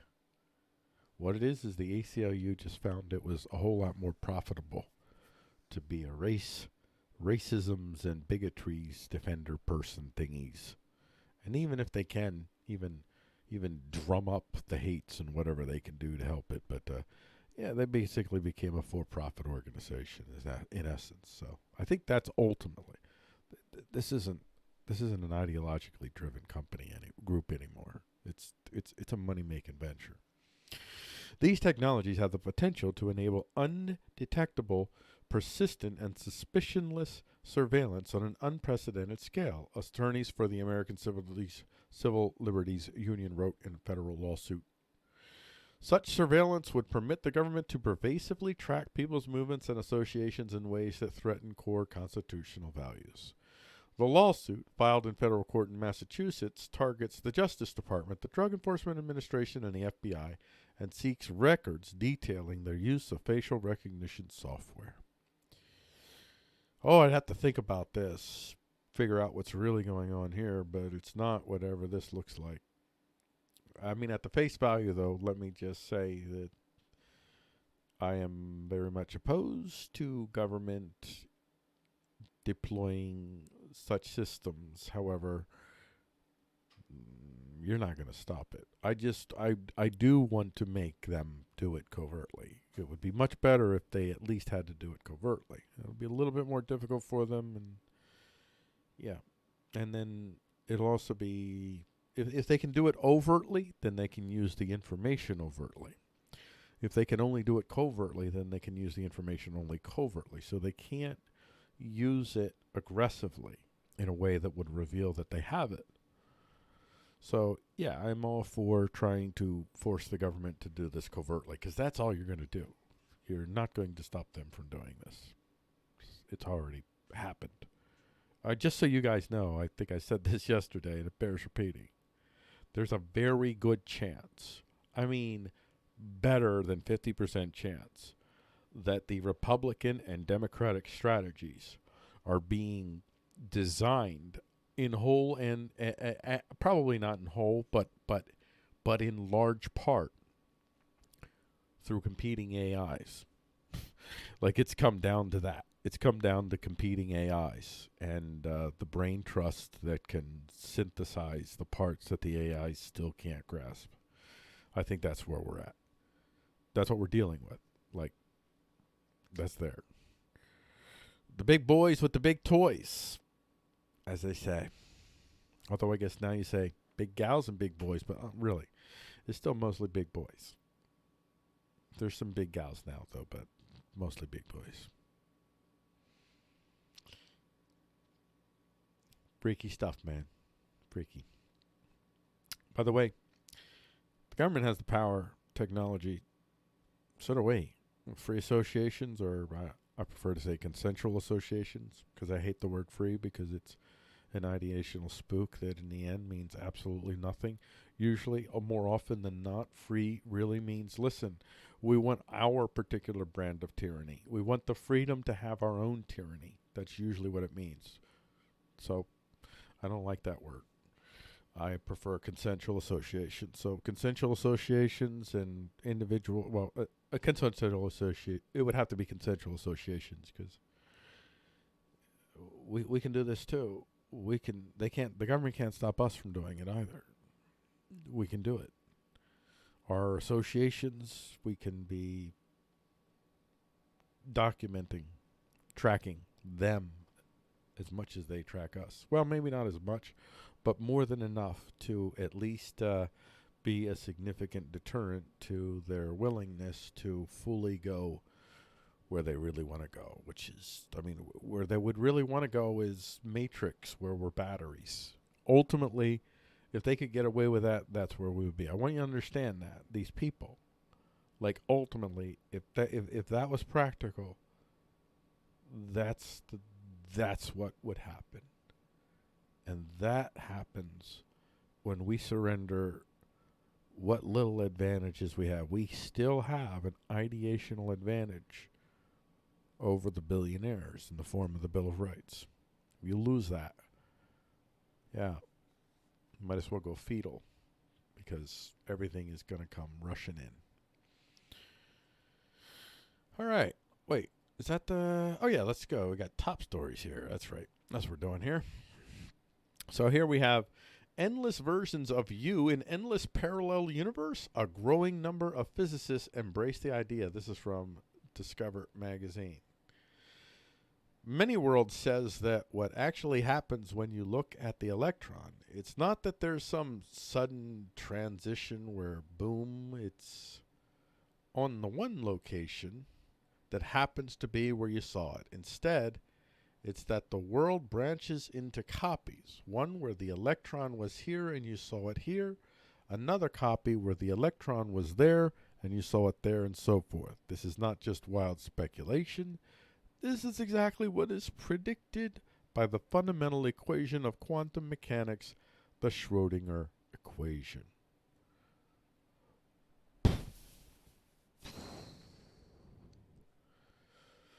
Everyone agrees that quantum systems obey the Schrödinger equations when you're not looking at them. Many Worlds just says that they also obey the Schrödinger equation when you're looking at them. Every other approach to quantum mechanics has to make things more complicated by saying, no, there's something special that happens when you look at them. Maybe that's possible, but if there's no need for that, if there's no empirical benefit to saying that, and there's no metaphysical benefit to saying that, then why say it? Wow.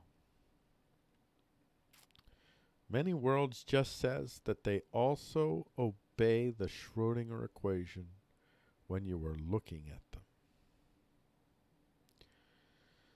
Wow.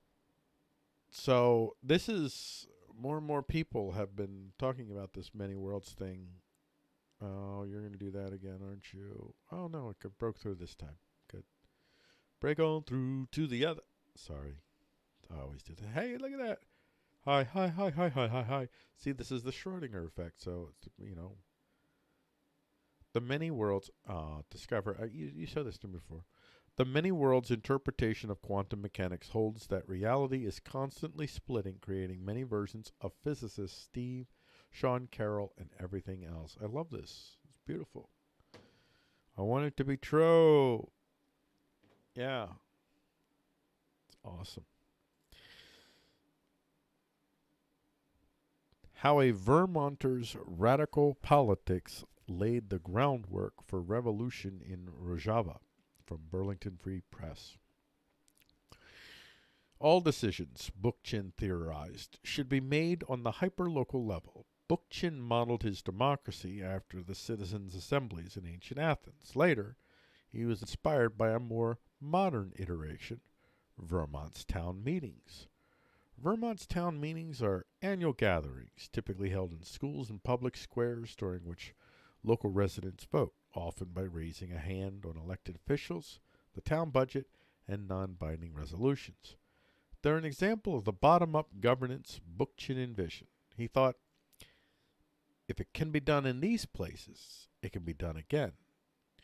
Bookchin was so taken with Vermont's form of democracy that in 1982 he left New York City for Burlington. 5 years later, he met Beale.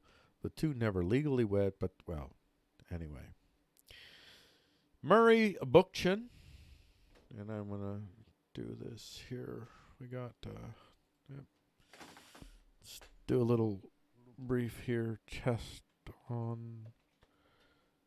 So what they have for Rojava. Let's see what Wikipedia tells us about Rojava. I know a lot about, well, I'm not an expert, but I know a fair amount about Rojava, but I'm just going to use this for the names.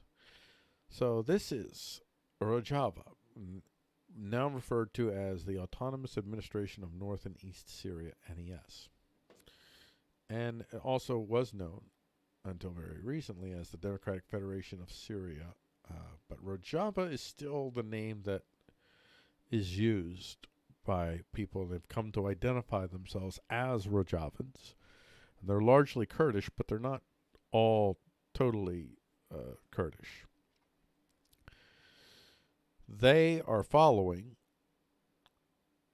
in large part, the teachings of Murray Bookchin, as further developed by what's his first name? Oh man, Osalon. Let me find Osalon. Give you a little Osalon. Oh man, there we go. Nope. Do you have his name in there? I think it's Abdullah Osalon. I could be wrong, but Osalon is really he's on a number of posters throughout the region, and he is sitting in a Turkish prison writing. He's still writing. I just ordered a couple of his books. I finally found a couple of his books available for the purchases. But he practices democratic confederalism, which is really it's a very direct form of democracy. It's a consensual form. It's I'm very much aligned with the democratic confederalism in general, not completely, but I love a lot of elements about it, and yeah. And that inspiration may very well have begun in how Vermont does things. And Vermont has a lot of, these town meetings. See, this is the thing that we don't have anymore. The town meetings, where these town meetings, they weren't what you call it a town meeting or town council. You go watch the government have a dry as fuck session, largely dealing with how do we get money from the state or the federal, or how do we get grants. These town meetings where people got together and through a consensual, kind of like a caucus process in a way, but through a consensual process, they came together. It wasn't like we think of democracy as just, we all vote. There's not a lot of voting. There's much more participating. It's a participatory democracy where democracy comes about in a pursuit of consensuality, so that you're trying, whatever decisions you're going to make, you want to try to limit the harm. You're not driven so much by a particular ideological economic plan, so much as everyone's going to get together and say, well, Frank's got that big garden over there, and it's already like kind of big, so if you give him more zoning to expand his garden, that's a space that could be used for this repair shop, and we need this repair shop, or whatever crap, so y'all deal with it. Nobody's dealing with any kind of moral spooks. They're dealing with who does it hurt and how do we limit the hurt, do the least amount of harm kind of approach. That's kind of at the core. But anyway, there's a lot more to it than that. It's a very, very simplistic version, but worth checking out. Definitely worth checking out. And Rojava is fascinating. It's under threat right now from the Turks. And it's kind of, really, Murray Bookchin calls it municipalism is what he called it. And although he went by democratic confederalism as well, but it's kind of, to me, I view it as kind of right between anarchy and state. It's a weird middle area between the two. And it's like for people like me, I'm an anarchist. So for people like me, it's kind of like it's the most, well, not the most, but one of the more practical approaches to how, if anarchists actually had a region where they could all live, would they just be anarchists? And the answer would be no, because you would die. You need to have a military. You need to be a state, because if you're not a state, that's like I said in the show yesterday, you know, when you arrive as a republic surrounded by kingdoms, all the kingdoms want to kill you. So you have to be a state. And so this municipalism is kind of that. It's enough of a state for other states to view you as a state, but it's not really. But anyway, I'll go on to Election Gazette. And their top story here, impeach me, please, I am an idiot. This is such a fucking idiotic sign. It's just, and this is like, I mean, you just, if you really think about this picture, I picked this picture. This picture, this is Donnie Boy. Like, you're Donnie Boy, lady. You're being Donnie. Donald J. Trump came along and spoke like a crayon kid. He speaks in crayon. Literally, he speaks in crayon. Spaz crayon. Don't get me wrong. What he's writing with that crayon is highly effective. He's not dumb, not at all. He's definitely not an idiot. You see how desperate megalomaniacs are, and we're run by megalomaniacs. Almost all of these main political figures, whether you love them or hate them, your guy and their guy, Tulsi Gabbard included, by the way, they're all megalomaniacs. They're all sick fucks. Deep down, they're all sick fucks. They'll do almost anything to get what they really want, which is personal power for various reasons. But this idiot comes along and he sings in crayon, writes in crayon, speaks in crayon, and it works. And he's slaying it. And then they try to, and they're like, holy crap, speaking in crayon works. Now everybody speaks in crayon. This idiot woman, she's got a crayon sign. Yeah, look at me.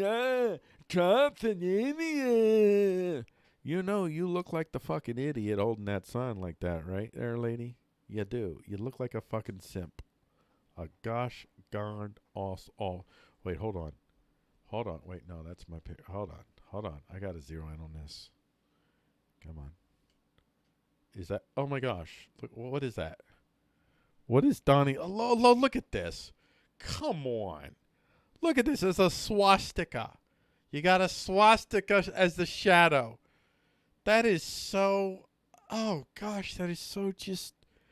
The thing is, that is so cringe. You know what's so amazing? Look at these people. Look, they're fucking boomers. What's interesting is they're boomers. They're fucking boomer. This is a boomer crowd. I don't know where this happened or what this is, but this is a fucking boomer crowd. And look at that. That's amazing. They look just like the Trump boomers. They're just as simplistic and idiotic as the Trump boomers. Oh my gosh, they're just as moronic. And they're just, look at them with their 1996 kind of edgy humor kind of crap going on there. I mean, look at this. Look, no, it's so fucking clever. Look, what you see is a little schoolboy. It's like, I guess, are you saying like early on? Like, I mean, do you really, people, you fucking morons? Do you honestly really believe that you're fighting Hitler right now?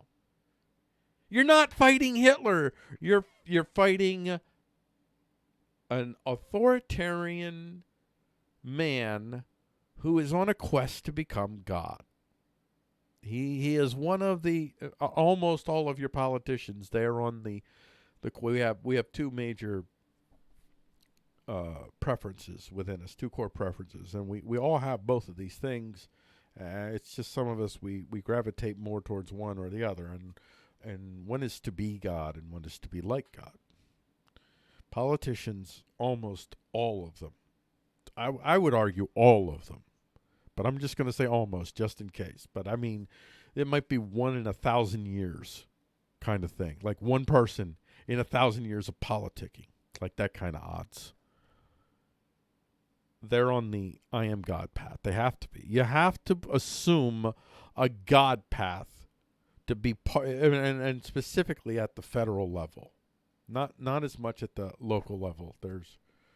It's not as intense at that level. You don't have to do as much death dealing at the local level. So you can see people who maybe are not pursuing God at the local levels. But at the federal level, you kill people.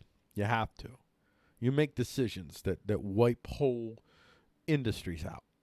So you got to really have a God complex to do something like that. And and they rely on you fucking simpletons just dividing up the world in this cartoon reality, in this very clear good versus evil. Your enemy is just beyond reproach, just not even worth talking to. You have to believe that, because that's the only way that you'll agree to legislation that they're going to pass that will actually cause these people to die. You have to hate them. You have to, you are Donald Trump, lady. He's your guy. You two are one. You're fascists. That's a red fascist with a blue fascist right there. Red and blue. Red and blue. Although actually Donnie's not a blue fascist in actuality. Well, no, he is a blue fascist, but he is he's not an ideological blue fascist. I'll just say that. He's not an ideologue. He's just authoritarian in nature. That's it. He's authoritarian in nature, and he has a general assumption that America is super great and it should be the best country on the planet. And honestly, given the reality of power today, I'm really, really glad that at least that part about him is sitting in the Oval Office right now. Just that part. And not because I'm rah-rah American. I mean, I love my country, not my state. Fuck the state. But anyway, I'm not raw America, but I have a very pragmatic reason for having someone in that position who will actually be working right now to try to preserve American power for the foreseeable future. It would be very great if we could quickly maybe go about the business of not raping the world in the way that we do, but for now, it is in all of our best interest that Donnie Boy does whatever is capable of him doing. Fact or fair, I have no idea the real power of presidents. That he does what he can do to assure that America preserves her power right here and right now. You and I all need that. We need those fucking carriers to keep humming, and the next generation of carriers to soon replace them, because the carrier era is probably going to come to a close within the next 10 or so years. So, yeah, that's when all bets are off. We're not there yet, but so the story is just that they voted the 232 to 196 decision. Yep, I already covered this, but they did that. Liberal group sues to stop signature reviews in Bellwether, Michigan. This is insane. So insane. Michigan has become the latest battleground over state laws that allow local election officials to discard mail-in ballots when signatures aren't similar enough to the handwriting on file. A lawsuit filed Wednesday in federal court by Priorities USA, a liberal support PAC, claims the state's arbitrary and standardless signature matching laws have disenfranchised hundreds of voters in recent elections for no other reason than an election official's subjective and arbitrary determination that a voter's signature on an absentee ballot did not match a prior signature. Michigan has the potential to produce several pivotal contexts. Right. Yeah, they had. Yeah, but Trump won the state by 11,000 votes last time. And there was an attempt to get, well, they did have recounts. So they don't want to have signature reviews in Bellwether, Michigan. That's insane. Why? I thought the Democrat Party, it's in your name, Democrat. Why would you not want to do signature reviews? Yeah. Well, one of the few sane things that Ronald Reagan. Well, actually, Ronald Reagan said a lot of sane things, but a lot of those are written by Carl Hess. But anyway, he did say, "Trust but verify." I don't know if he originally said that though. I don't know. Anyway, yeah, you don't want to verify, then that's bad. Anybody that doesn't want to verify, don't trust them at all. Then you get no trust. If you're telling me no verify, no trust. And this is what I mean. This is what the Democrats are doing all over the place. This is the types of action that they're taking. Things that undermine due process, rule of law. Yeah, really bad. Van Drew, one of two Dems to vote against impeachment rules. So this is Representatives Andy Kim and Donald Norcross of Camden vote with the Democrat majority. So fuck you, fuck Andy Kim, and fuck Donald Norcross. Fuck you both, you fucking red fascist pieces of fucking human filth. By the way, just because you're human filth, Andy and Donnie, I want to let you know, you don't have to stay human filth. You can always turn away from the human filth path. Come out of there. Turn away from the Pelosi and the AOC. Turn away from the corpo fascists. Just walk away from the motherfuckers, please. Because at least one of your party was bold enough to. Well, he probably wasn't bold enough. He probably had some sort of vested interest.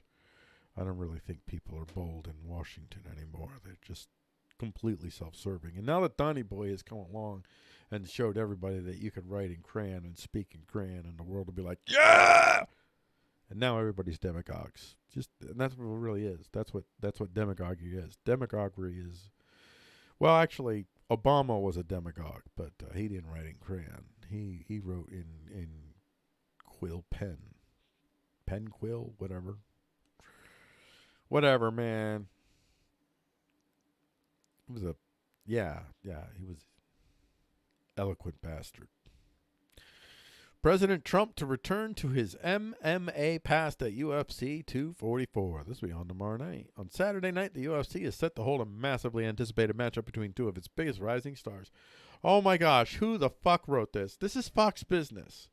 All right, I gotta find out who wrote this, because I'm gonna tell you one thing about whoever wrote this. They're not an MMA fan. They can fuck a donkey for all I care.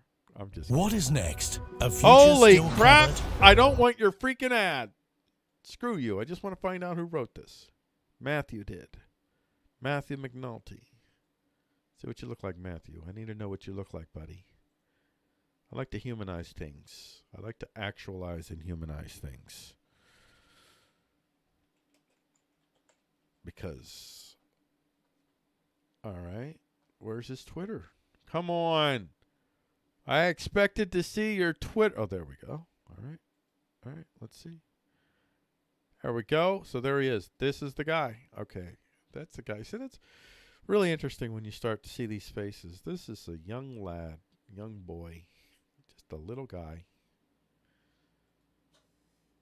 Yeah. On Saturday night, the UFC is set to hold a massively anticipated matchup between two of its biggest rising stars. You dope. Gosh dang fucking dope. Nate Diaz and Jorge Masvidal. Let me just show you Nate Diaz. Nate Diaz MMA record. Ready? I just want to show you this. Rising star Nate Diaz record. Let's just look at Nate Diaz record. All right? Check that out. There we go. Is this where it is? Let's please say. All right, here we go. Let's see this. Man, let's see this. Rising star. Young rising star. How old is he? He was born in 1985. Wait. He was born in 1985. That would make him, what? 95, 05, 50. I'm like 34 years old? Whoa. Oh, when did he fight here? When did he fight? What time? When's the event? Okay, there's the dates. 2015, 2014. Holy moly. Holy hells. This guy goes back. Holy mother of. Oh my God. Ultimate Fighter 5 finale? Nate Diaz is a fucking legend. He's one of the greatest of all fucking time. Rising fucking star. That's unforgivable. That is unforgivable. That's like missing a comma kind of unforgivable, Matt. The fuck? What a surprise. I'm so surprised looking at this picture. I just wonder, you think this guy is, a gentle lad? I don't mean gay. I don't mean that at all. I doubt he's gay. No, I mean gentle as in SJW. Let's see. We got going on here. All right. He's sticking with... Boy, he is tweeting a lot. Okay, he's tweeting... Okay, wait a second. So far, his feed does not look SJW. That's good. I'm happy about that. At least so far. But I don't get it. So he's writing for Fox Business, former with People, with Sherdog. So he's been writing for a while. BJ, wait. Oh, come on. You look like you should know this then. Why did you say up-and-coming stars? That's bizarre to me. I don't get it. All right. I'll just leave that alone. I'm going to push forward. Let's just get to the last segment here. All right. This is our last segment. This is News-a-Lite. Last of the News-a-Lites here. Lori Loughlin. I will take the fall for my daughters if they get charged, the Hollywood gossip. By not pleading, Lori and Mossimo are exposing their children to being charged. Olivia and Bella Giannulli dropped out of USC in response to the scandal, but it seems it won't be easy for them. It won't easy for them. You know, all this, I see so many more typos, so many more badly written articles than I ever did before. I think what's happening is they're just bringing in people that are... By the way, I don't mean you. Your article was fine. You didn't write anything. You're fine. Not you specifically. The only thing you did was referring to Nate Diaz as a rising star was rather triggering. But, I mean, especially because it looks like you should know something. Well, okay, let's see. Let's keep going back here. So, yep, you're Astros, oh my gosh, Astros owner apologizes for his team's statement. Okay, did you write this article? All right, let's see. Matthew. What do we got here? Sports Illustrated. Oh gosh, shut the... Mom, you gotta get No! Sports Illustrated reporter Stephanie Epstein found herself at the center of the story of the owner of the Houston Astros publicly questioning her professionalism following her damning report of a team staff member. And now the team owner is apologizing for doing so. Why? Oh, because she's women's? Is that it? Come on. What's the context here? Okay. Thank God we got Asuna. I'm so effing glad we got Asuna, Epstein reported Talbom as saying toward the three women upon noticing the purple... What? I don't get it. On behalf of the entire Astros organization, I want to personally apologize for the statement we issued on Monday. We were wrong, and I'm sorry that we initially questioned your professionalism. Oh, gosh. That's for you? For you? Well, wait a second. What kind of article did you report? Where's that? Where's that? Okay, so I'm back to suspecting this guy is what I thought he was. Because why would you write? I mean, maybe I'm missing something. Maybe it's actually something really bad. Maybe he's like said it in a way that you could clearly understand it. He was referring to her like it was because she was a woman that he did. But I'm doubting it. I'm doubting my suspicion.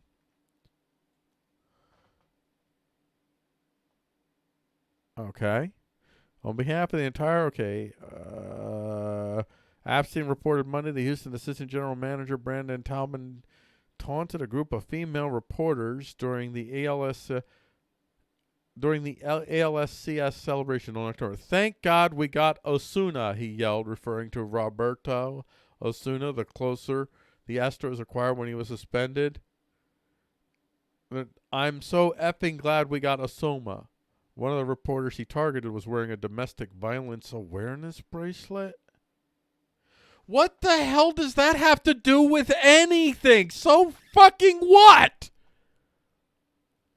This is insane. Holy hell, I accidentally stumbled upon,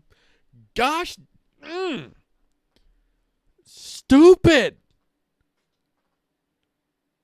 Is that seriously what this was all about? Because he said, thank God we got Osuna? Okay. Got to be something more, right?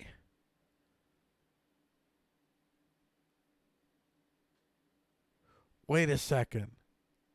Taubman was fired for this? For just saying to a woman who happened to be wearing a domestic violence awareness bracelet? Oh my, are you fucking kidding me? This is rude. This is fucking divorce. This is SJWism in our fucking sports bigly. This fucking man got fired just because he yelled at these prissy little fucking ladies, these precious little floating little ethers. You know what? If he yells that to a group of men reporters, they don't fucking care. You fucking cunts, you evil fucking bitches. Fuck you. Fuck this shit. This is nuts. They literally fired this guy. Wow. Come on. Tell me there's more to this story. Please say there's more to this story. It's gotta be, right?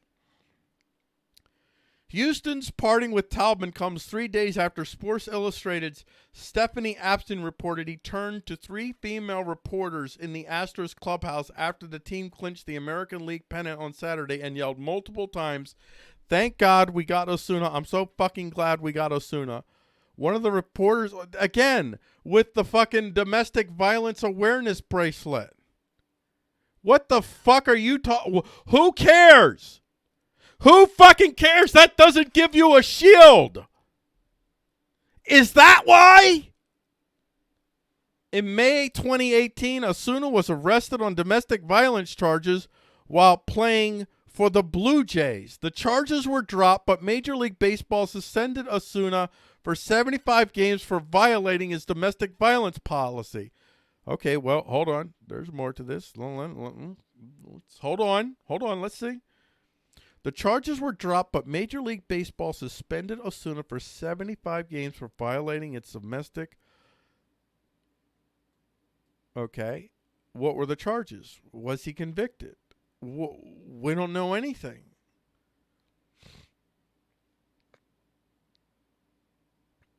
So wait. Why did he yell that to them? Thank God we got Osuna. I'm so glad we got Osuna. I mean, why? What's the context? Okay, let's see the context. Come on. Please say it's not what it sounds like, that somebody is literally being fired for yelling that.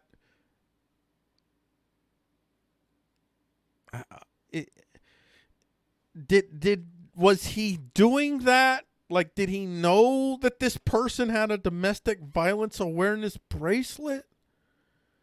Was he doing it for that reason? Well, and then look at this. This is insane. This kind of writing, you're crippling people. You're turning people into just weak pussy motherfuckers. The outburst was offensive and frightening enough that another Houston staffer, frightening? You were frightened at that? In a public setting, around thousands of people, you felt at physical risk because he yelled that?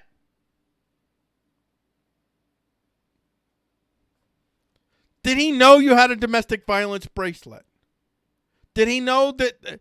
Was he doing this to taunt people? If he was doing this to taunt people that he knew was wearing a domestic violence bracelet with a domestic violence guy, well, yeah, fire him. I just don't think that makes sense. I don't think that's what happened at all. I'm not sure why he yelled that, though. Why did he yell that?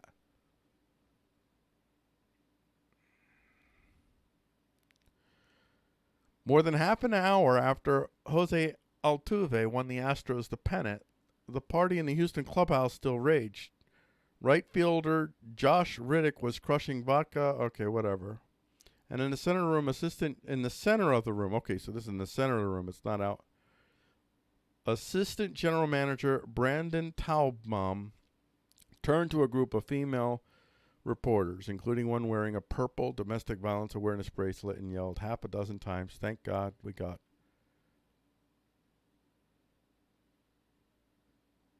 I don't. Did he really say that to the female reporters?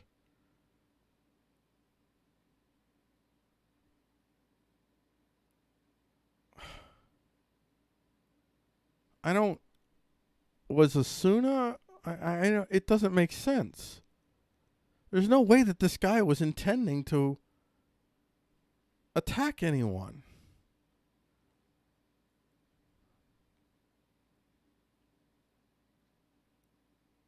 Huh. Okay, so she's saying the timing is because he allowed a 2-run homer in the ninth at the top of the ninth to tie the game. But wait. Only pitches for Houston because he allegedly assaulted. In this sentence, Osuna likely only pitches for Houston, which implies that only Houston would hire him. Really? He allegedly assaulted Alejandro Romain Cota, the mother of his then 3-year-old child, in May 2018 as a member of the Blue Jays. Prosecutors dropped the charges after Cota returned to Mexico and declined to testify. As part of the bargain, Osuna agreed not to have contact with her for 1 year. MLB suspended him. I mean, what do I know about this? What like, was this cut and dried that he, what, it doesn't even give us any information. Why won't you give us more information? Most likely it's probably because it might be, what was the assault? Did he push her and then she called the cops? If he did something hideous, like really violent, you could darn well bet that this little girl would have put that in this article. I mean, this little girl is writing an article intended to fucking kill someone. That's what she's doing. This is a fucking assault letter. She's literally launched an assault and effectively killed a man's career. She tattled on him for saying, "Thank God we got Osuna." Why did he say that? What did he ever say anything? Oh my, I don't know how. I'm sorry, folks. I went down a rabbit hole there. Wow. This world is just getting crazier, and I can't even comprehend this stuff anymore. It's just what's mind-boggling to me. And you know, these are the people that are writing these stories. Look at this face. This is the person. These are the people. These are the human beings that are writing all of our stories, all the headlines. And this, I will ask you, start looking at these faces, start reading these names, get to know these human beings. These are the human beings that are spreading these narratives. This guy and this girl. This girl. Look at her. Let's see what she has in her little and by the way, when I say look at her, she looks like an SJW fucking elf. Like yeah. Lord of the Rings kind of elf looking, but with SJW features. I don't even know what that means. So, man, I would not want her anywhere near my team. Who knows when somebody will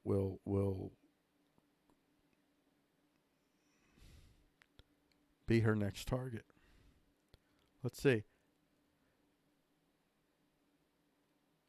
Astros owner Jim Crane sent me a letter on Saturday retracting the team's original statement about my story. We were wrong. Oh, okay. So I guess the team said this was an unprofessional article, which it was. It was a vicious, totally unnecessary, totally trumped up SJW shit article. This was just this motherfucking bitch getting clicks for her fucking whore of a fucking website. Who fucking put this fucking article up in the first place? Who the fuck? Oh, well, Sports Illustrated. They're part of it. That's what this was. You know what? That really sucks. That is a real harsher. And then I got this story. You know what? I'm done. This is the end of this fucking episode. I've got to go and flush my head in gravy and wrap it up in toilet paper and send it to the fucking Navy or something. Remember that one? I can't remember the rest of it, though. Or even how it begins, because that's not how it begins. Well, anyway, I think I'll see you on Monday. All of me who watched. Good night.